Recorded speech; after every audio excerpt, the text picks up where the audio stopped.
পোষ্য কোটা নিয়ে উত্তাল রাজশাহী বিশ্ববিদ্যালয়। অচলাবস্থা দেখা দিয়েছে একাডেমিক ও প্রশাসনিক কার্যক্রমে। এমন অবস্থার মধ্যেই শিক্ষার্থী ভর্তিতে বিভাগীয় কোটার গোপন নথি ফাঁস করার অভিযোগ উঠেছে কর্মকর্তা কর্মচারীদের বিরুদ্ধে, যদিও এর দায় নিতে নারাজ অফিসার সমিতি। এ বিষয়ে বিস্তারিত জানাতে আমাদের সাথে যুক্ত হচ্ছেন সহকর্মী মতিউর মর্তুজা।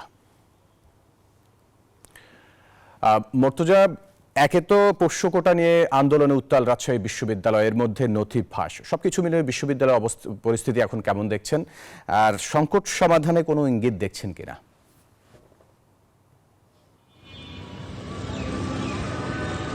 ফয়সাল, আজকে রাজশাহী বিশ্ববিদ্যালয়ে কোনো কর্মসূচি না থাকলেও কিন্তু চাপা উত্তেজনা বিরাজ করছে।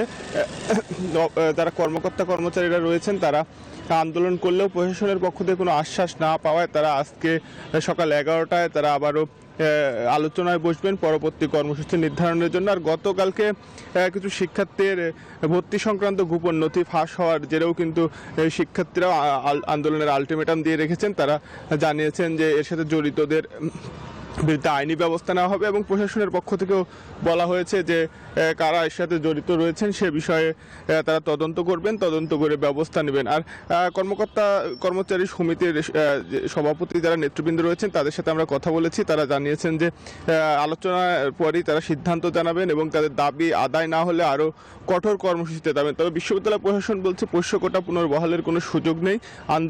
আন্দোলনের নামে বিশৃঙ্খলা সৃষ্টি করলে তারা কঠোর ব্যবস্থা নেবেন। এই ছিল রাজশাহী বিশ্ববিদ্যালয় থেকে সর্বশেষ। ফয়সাল। মর্তুজা, ধন্যবাদ আপনাকে।